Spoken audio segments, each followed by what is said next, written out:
বিসমিল্লাহির রহমানির রহিম। সুপ্রিয় শিক্ষার্থীবৃন্দ, রামপুর উচ্চ বিদ্যালয়ে অনলাইন ক্লাস থেকে তোমাদের স্বাগত। আমি মোহাম্মদ দিদার হোসেন, সহকারী শিক্ষক, ব্যবসা শিক্ষা শাখা। আজকে আমাদের আলোচ্য বিষয় নবম দশম শ্রেণীর হিসাব বিজ্ঞান দ্বিতীয় অধ্যায় লেনদেন।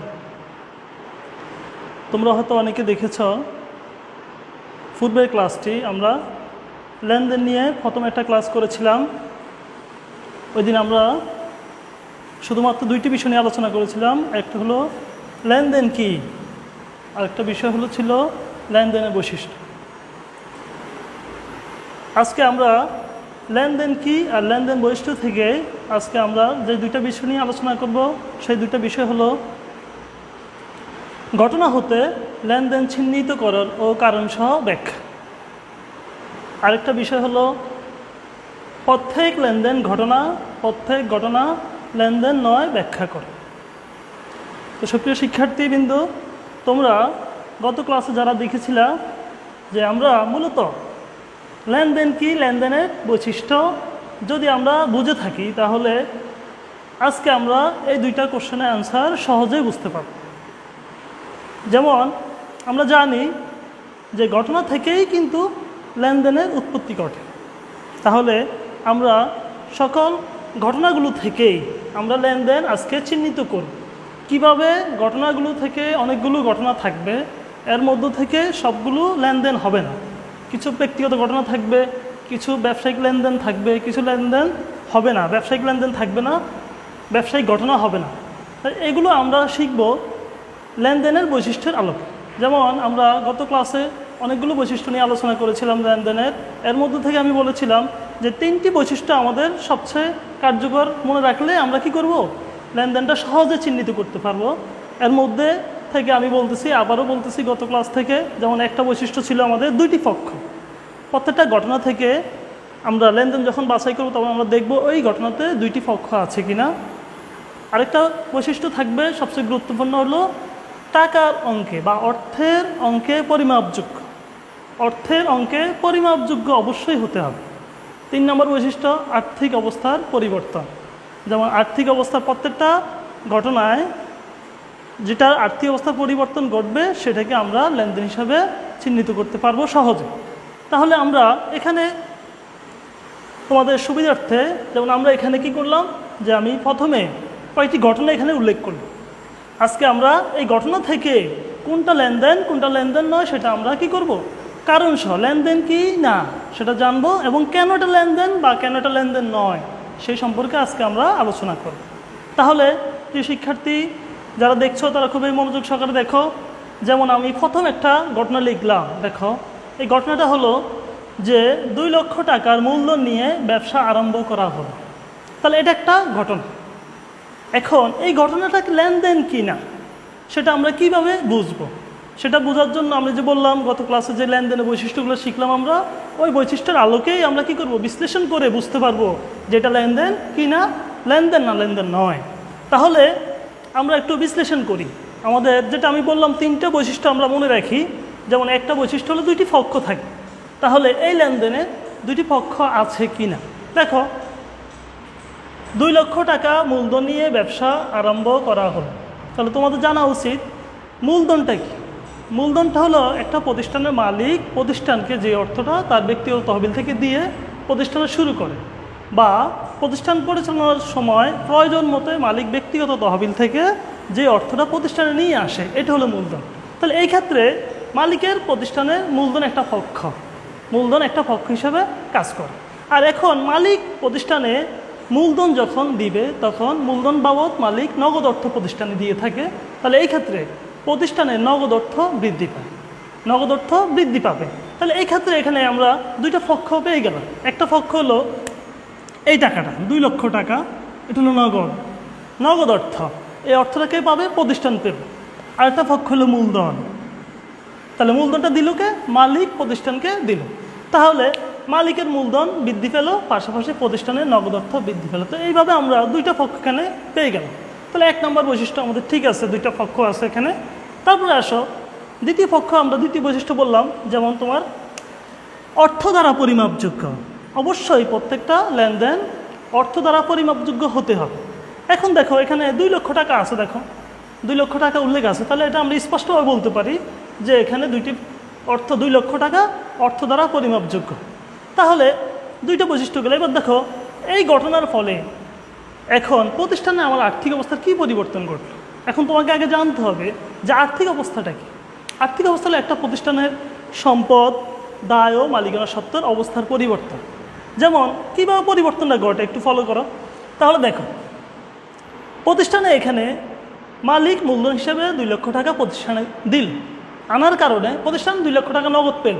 এর ফলে প্রতিষ্ঠানের নগদ সম্পদ 2 লক্ষ টাকা বৃদ্ধি পেল। পাশাপাশি মালিক যেহেতু 2 লাখ টাকা প্রতিষ্ঠানে দিল, তাহলে কি হলো, মালিকের 2 লাখ টাকা প্রতিষ্ঠানে মূলধন বৃদ্ধি পেল। তাহলে এই ক্ষেত্রে মূলধনের এবং সম্পদের পরিবর্তন ঘটল।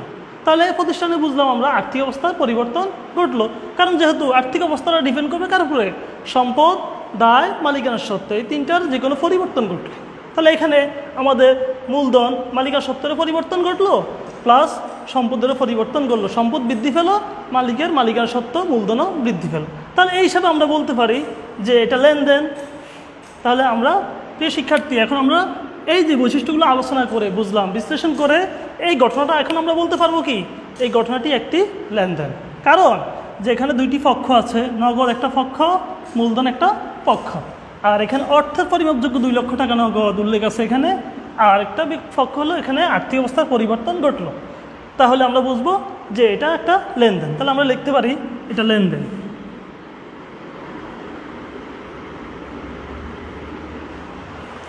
এখন কারণ যেটা আমরা যেই ব্যাখ্যাটা দিলাম, আমরা এই ব্যাখ্যাটাই গুছিয়ে লিখবো যে এই কারণটা আসলে কি। তাহলে এখন দেখো মূলধন আনয়নের কারণে আমরা লিখব প্রতিষ্ঠানে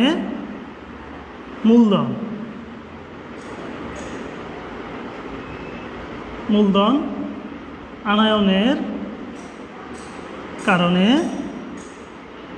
কারণে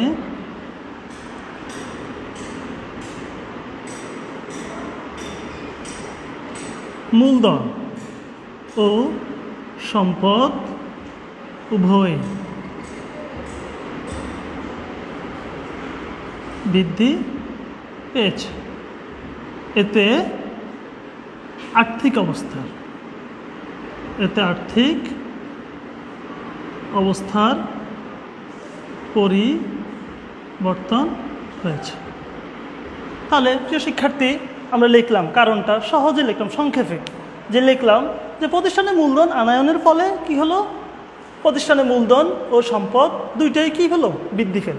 এতে প্রতিষ্ঠানে কি হলো, আর্থিক অবস্থার পরিবর্তন ঘটলো। তাহলে আমরা বুঝবো এটা কি লেনদেন। তাহলে বুঝলাম যে একটা প্রতিষ্ঠানের আর্থিক অবস্থার পরিবর্তনটা হলো প্রধান কারণ, যে তার লেনদেনে, প্রত্যেকটা লেনদেনে একটা প্রতিষ্ঠানের আর্থিক অবস্থার প্রভাব বিস্তার করবে। প্রভাব পেলে এটা কি হবে, লেনদেন করবে। তাহলে এটা আমরা কারণটা সংক্ষেপে লিখলাম।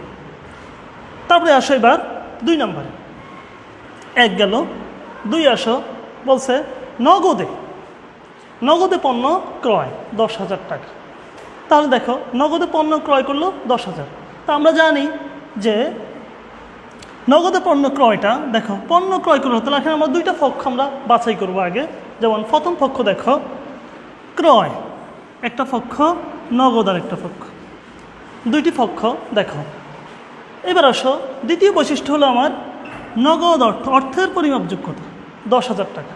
তাহলে প্রথম 2টা শর্ত এখানে আছে এই ঘটনাতে। পরে দেখো এখন দেখো এটা আর্থিক অবস্থার কী পরিবর্তন ঘটলো সেটা আমাদেরকে দেখতে হবে। তাহলে দেখো পণ্য ক্রয় একটা ব্যয়, প্রতিষ্ঠানের জন্য এটা ব্যয়।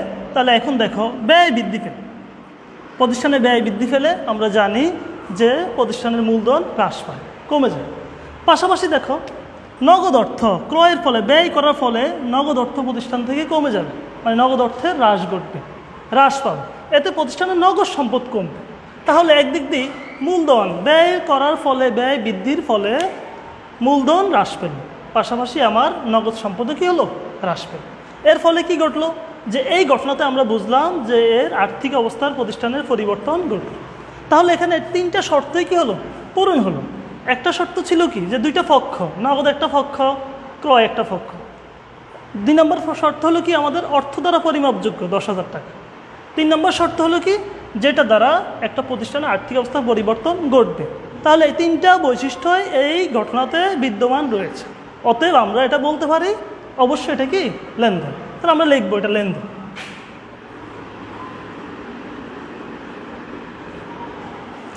এখন আমরা সংক্ষেপে কারণটা লিখি, কেন কারণটা এটা কি লেনদেন ঘটলো। তাহলে আমরা লিখতে পারি এইরকম যে দেখো, পণ্য ক্রয়ের ফলে ব্যয় বৃদ্ধি এবং নগদ সম্পদ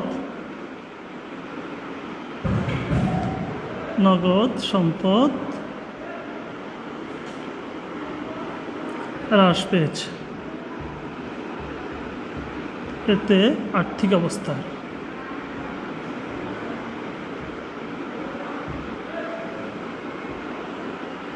পরিবর্তন হয়েছে।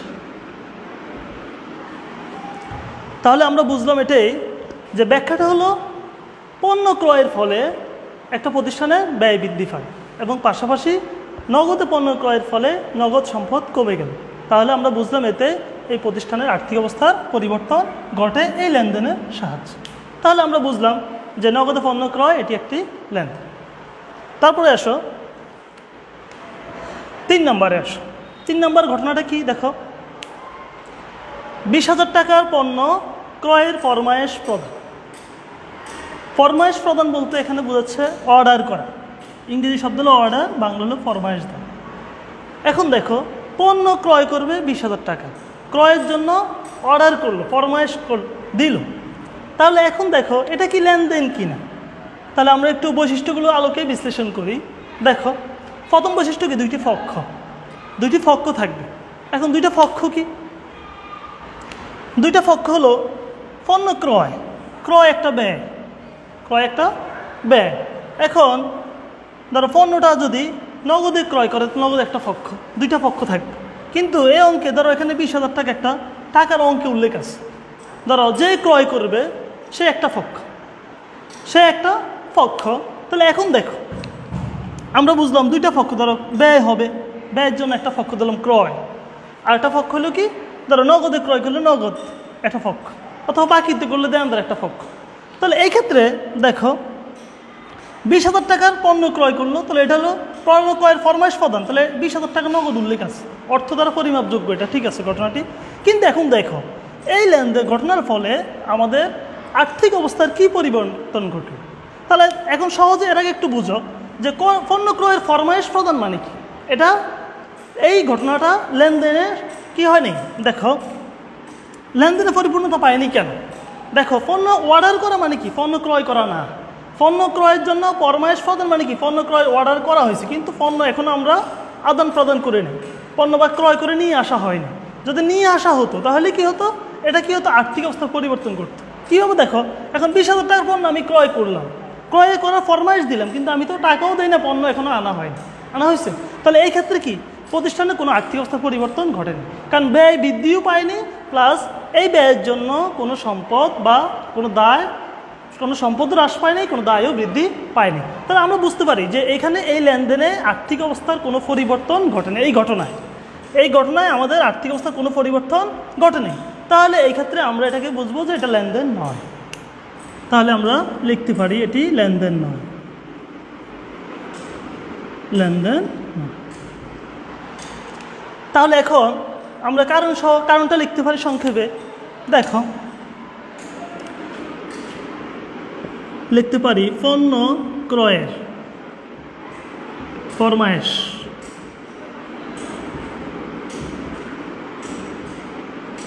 প্রদান করার ফলে প্রতিষ্ঠান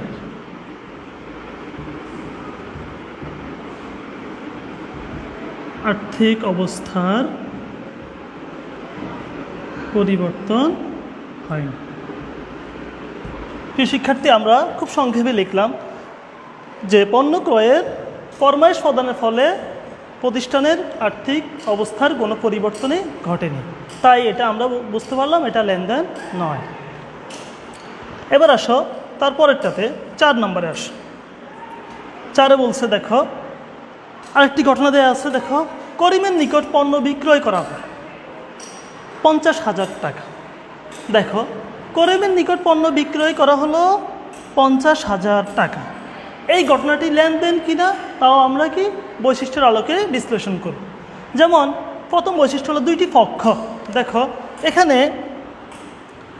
বিক্রয় একটা পক্ষ, করিম একটা পক্ষ। দেখো তাহলে এখানে পণ্যটা বিক্রি করার জন্য করিমের কাছে বিক্রি করা হলো, তাহলে বিক্রয় হলো একটা আয়, একটা প্রতিষ্ঠানে বিক্রয়ের মাধ্যমে আয় ঘটে। তাহলে এখন দেখো আয় হলে তাহলে কার কাছ থেকে এখন পণ্যটা বিক্রি করেছে? করিমের কাছে। তাহলে করিম একটা পক্ষ, করিমের কাছে বাকিতে পণ্য বিক্রি করা হলো, করিমকে সুবিধা দেওয়া হলো, আর প্রতিষ্ঠান বিক্রির বাবদ কি হলো? আয় করলো। তাহলে এই ক্ষেত্রে দুইটা পক্ষ আমরা পেলাম। এবার আসো আমাদের দ্বিতীয় শর্ত হলো কি? দ্বিতীয় শর্ত হলো অর্থ দ্বারা পরিমাপযোগ্য। অর্থ দ্বারা পরিমাপযোগ্য কত? 50,000 টাকা। তাহলে এখানে 50,000 টাকা উল্লেখ আছে অর্থ দ্বারা পরিমাপযোগ্য। এবার আসো এই ঘটনার দ্বারা প্রতিষ্ঠানের আর্থিক অবস্থার পরিবর্তন ঘটলো কি না সেটা আমরা এখন বিশ্লেষণ করব। তাহলে এখন দেখো আমরা জানি ব্যয় যখন আয় যখন বৃদ্ধি পাবে তখন প্রতিষ্ঠানের মূলধন বৃদ্ধি পাবে, তখন প্রতিষ্ঠানের মূলধন বৃদ্ধি পাবে। পাশাপাশি দেখো এখানে বাকিতে বিক্রয়ের ফলে এখানে সম্পদের পরিমাণ বৃদ্ধি পাবে। তাহলে প্রতিষ্ঠানে একদিক দিয়ে সম্পদ বৃদ্ধি পাবে, আরেক দিক দিয়ে আয়ের কারণে প্রতিষ্ঠানের মূলধন বৃদ্ধি পাবে। তাহলে প্রতিষ্ঠানের আর্থিক অবস্থার পরিবর্তন ঘটে, যেহেতু বিক্রয়ের মাধ্যমে মূলধন বাড়বে আয়ের মাধ্যমে, আর বাকিতে বিক্রয়ের মাধ্যমে করিমের দেনাদার সম্পদ বৃদ্ধি পাবে। তা এর ফলে কি ঘটলো? প্রতিষ্ঠানের আর্থিক অবস্থার পরিবর্তন ঘটলো।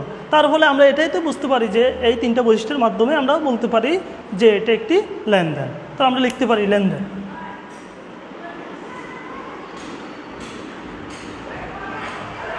তাহলে আমরা খুব সংক্ষেপে একটি কারণ লিখব, কারণটা ব্যাখ্যা করব আমরা খুব সংক্ষেপে। যেমন তাহলে বিক্রয়ের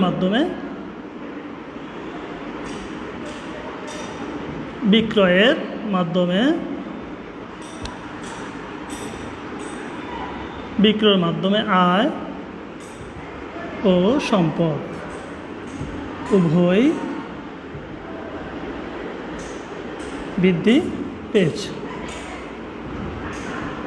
ফলে আর্থিক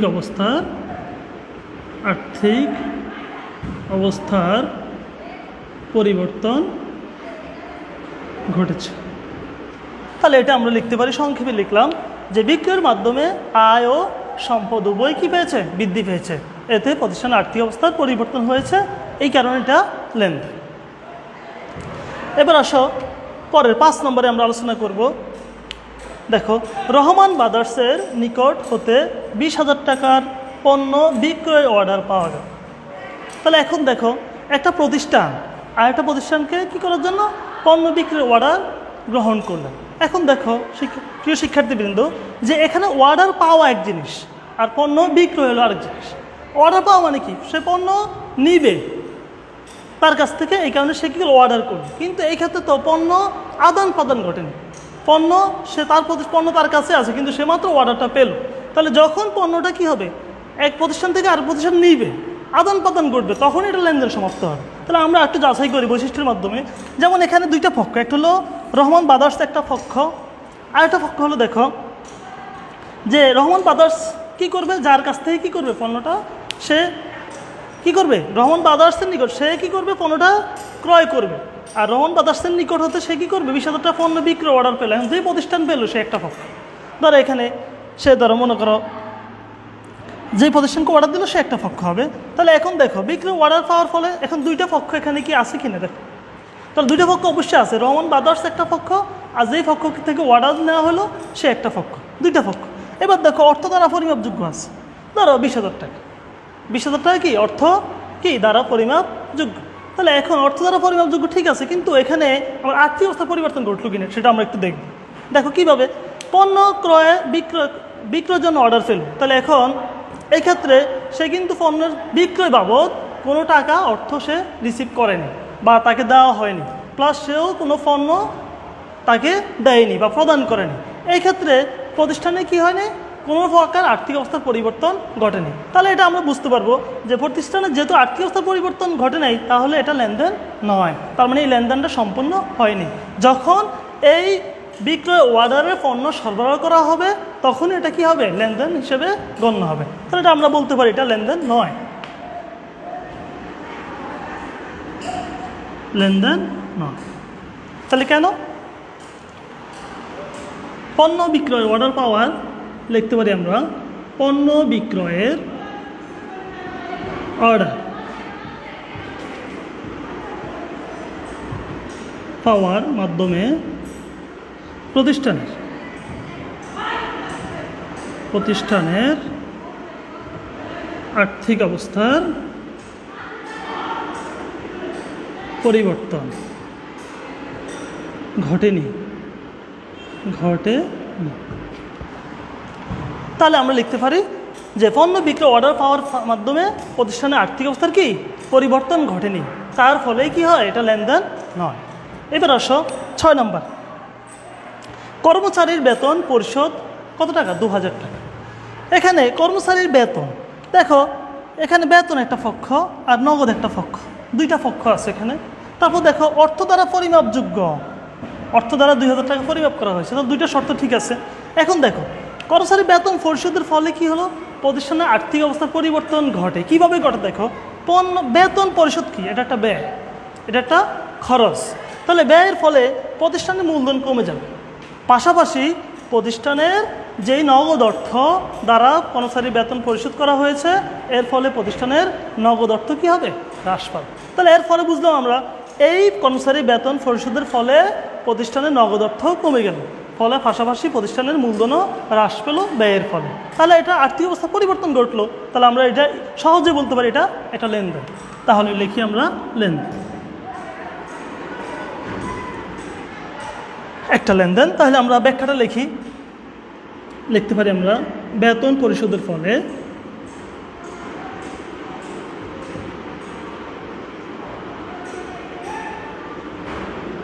প্রতিষ্ঠানের ব্যয় বৃদ্ধি ও সম্পদ হ্রাস পেয়েছে, ফলে আর্থিক অবস্থার পরিবর্তন ঘটে।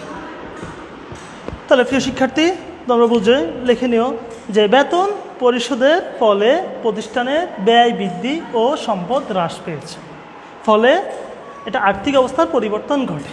তাহলে এটা বুঝলাম আমরা লেনদেন। এবার আসো 7 নম্বরে, বলছে মাসিক 7000 টাকা বেতনে একজন বিক্রয় কর্মী নিয়োগ। তার মানে দেখো এখন প্রতিষ্ঠানের প্রয়োজনে কর্মচারী নিয়োগ করবে, এখন একজন কর্মচারী নিয়োগ দেওয়া হলো, বেতন দিবে তাকে 7000 টাকা। তাহলে এখন দেখো বেতন দিবে 7000 টাকা, কর্মচারী একটা পক্ষ, প্রতিষ্ঠান দ্বারা একটা পক্ষ। সে দেখো বেতন, এখন এখানে উল্লেখ আছে 7000 টাকা নগদ মানে অর্থ দ্বারা উল্লেখ আছে 7000 টাকা তারা বেতন দিবে। এখন কর্মচারীকে মাত্র নিয়োগ করা হয়েছে, কিন্তু নিয়োগের ফলে তার বেতন এখনও তার প্রতিষ্ঠানে তার জন্য কোনো প্রকার ব্যয় বৃদ্ধি পায় না। কারণ আমরা জানি কর্মচারী নিয়োগের ফলে শুধুমাত্র তাকে নিয়োগ করা হয়েছে, কিন্তু এখনও তার কাছ থেকে আমরা প্রতিষ্ঠান এখনও সুবিধা গ্রহণ করেন বা এখন তাকে কোনো সুবিধা এখনও দেওয়া হয়নি। যখন কর্মচারীকে বেতন পরিশোধ করে, আগে যেটাতে আমরা দেখলাম যে বেতন পরিশোধের ফলে কী হলো, যে তার প্রতিষ্ঠান আর্থিক অবস্থা পরিবর্তন ঘটে, যেহেতু তার নগদ টাকা দিতে হয়েছে, ব্যয় বৃদ্ধি পেয়েছে। এখানে কিন্তু তাকে শুধু নিয়োগ করা হয়েছে, যেখানে নিয়োগের ফলে কি হয় যে এখানে তার প্রতিষ্ঠানে কোনো প্রকার তার পিছনে এখনও কোনো অর্থ পরিশোধ করতে হয় নাই বা ব্যয় করার কোনো প্রয়োজন এখনও হয় নাই, শুধুমাত্র নিয়োগ করা হয়েছে। তাহলে যখন এই কর্মচারীর বেতন দেওয়া হবে তখন কি এটা ব্যয় হিসেবে গণ্য হবে, তখন সম্পদও হ্রাস পাবে। যেহেতু মাত্র নিয়োগ করা হলো, এখানে প্রতিষ্ঠানের বোঝা গেল আর্থিক অবস্থার কোনো পরিবর্তন ঘটেনি, তাহলে এই ক্ষেত্রে এটা লেনদেন নয়। তাহলে আমরা সহজে বলতে পারি এটা লেনদেন নয়।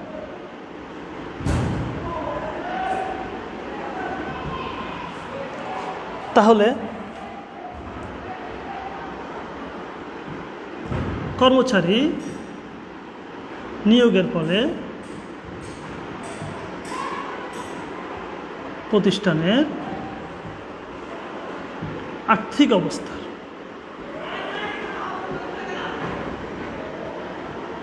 পরিবর্তন ঘটেনি, তাই এটি লেনদেন নয়। তাহলে আমরা সহজে বুঝলাম তাই এটি লেনদেন নয়। তারপর সর্বশেষ শিক্ষার্থীবৃন্দু দেখো সর্বশেষ একটি ঘটনা রয়েছে। সেই ঘটনাটি বলছে যে ব্যক্তিগত প্রয়োজনে মালিক 2000 টাকা পণ্য উত্তোলন করেন। তাহলে এখন দেখো মালিক তার ব্যক্তিগত প্রয়োজনে সে চাইলে প্রতিষ্ঠান থেকে নগদ অর্থ পণ্য সে নিতে পারে। তাহলে নিলে কি হবে? দেখো যেহেতু আমরা জানি মালিক এই প্রতিষ্ঠানের তার মালিকের যত মূলধন আছে মালিক এটা কী করে সরবরাহ করে থাকে মূলধনের অংশ। তাহলে এই ক্ষেত্রে মালিকের অধিকার বলে সে কী করতে পারবে প্রতিষ্ঠান থেকে যে কোনো পরিমাণ পণ্য বা নগদ অর্থ উত্তোলন করার রাখে, মানে উত্তোলন করার যোগ্যতা রাখে। তাহলে এখন দেখো সে 2000 টাকা কী করলো প্রতিষ্ঠান থেকে পণ্য নিল। তাহলে মালিক কী নিল? 2000 টাকার পণ্য নিল। তাহলে এখন দেখো পণ্য একটি পক্ষ, পণ্য কি একটি পক্ষ, আর সে নিল কি মালিকের, যে আমরা জানি মালিক কোনো কিছু যদি তুলে নেয় প্রতিষ্ঠান থেকে তাহলে আমরা জানি তার মালিকানা সত্ত্ব কী হয়? হ্রাস পায়।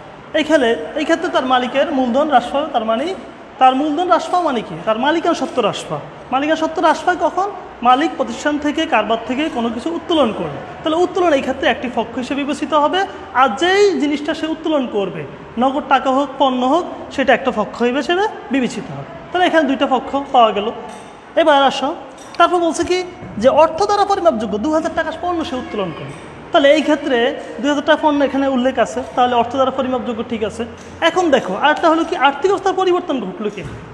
তাহলে আমরা সহজে বলতে পারি যেহেতু এখানে সে মালিক পণ্য উত্তোলন করলো তাহলে প্রতিষ্ঠানের ক্রয়কৃত পণ্য হ্রাস পেল, এই ক্ষেত্রে প্রতিষ্ঠানের ব্যয় হ্রাস পেল। পাশাপাশি যেহেতু মালিক 2000 টাকা পণ্য উত্তোলন করলো এই ক্ষেত্রে মালিকের মালিকানা সত্ত্ব কীভাবে হ্রাস পাবে? উত্তোলনের মাধ্যমে। তাহলে এই ক্ষেত্রে আমরা বুঝলাম যে মালিকের উত্তোলনের মাধ্যমে মালিকানা সত্ত্ব হ্রাস পাওয়া প্লাস আর ক্রয়কৃত পণ্য ব্যয় হ্রাস পাওয়া, এর ফলে কি হলো?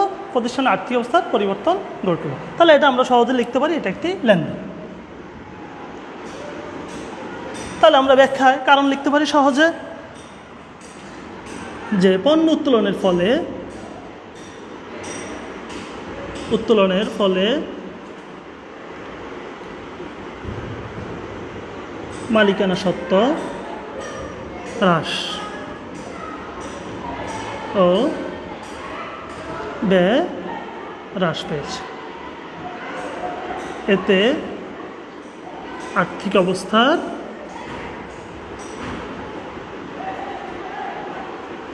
পরিবর্তন ঘটে।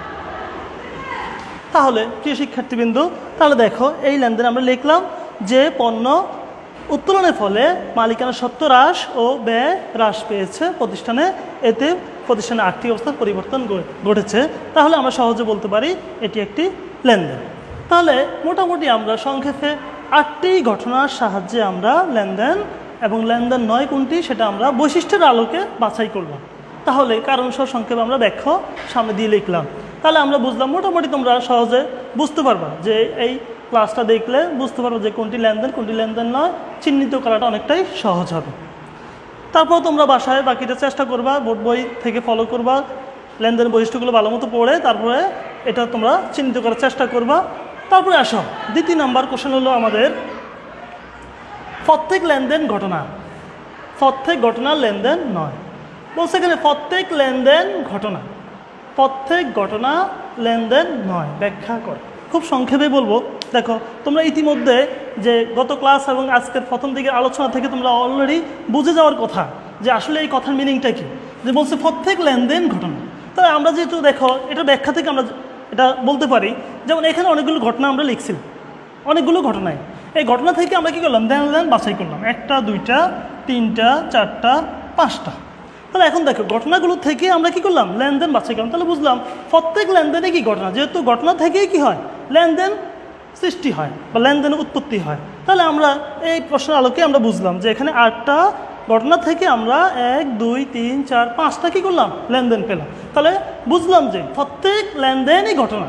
তাহলে ঘটনা থেকে যেহেতু লেনদেন, তাহলে প্রত্যেকটা লেনদেনই কী হবে ঘটনা থেকেই আসবে। তাহলে আমরা সহজে বলতে পারি ঠিক আছে কথাটা, যেটা অর্থ ব্যাখ্যাটা ঠিক আছে যে আমরা কি প্রত্যেকটা লেনদেনে কী হবে একটা ঘটনা হবে, কারণ ঘটনা ছাড়া লেনদেনের সৃষ্টি হবে না। এবার দ্বিতীয় অংশে আসি, প্রত্যেক ঘটনা লেনদেন নয়। এই কথাটা দিয়ে আমরা এটা দিয়ে ব্যাখ্যা দিতে পারবো সহজে, যেহেতু আমরা কি দেখো প্রত্যেক ঘটনা লেনদেন নয়। এখানে আমরা 8টা ঘটনা লিখলাম, 8টা ঘটনা থেকে আমরা দেখো 1টা 2টা এবং 3টা কি নয় লেনদেন নয়।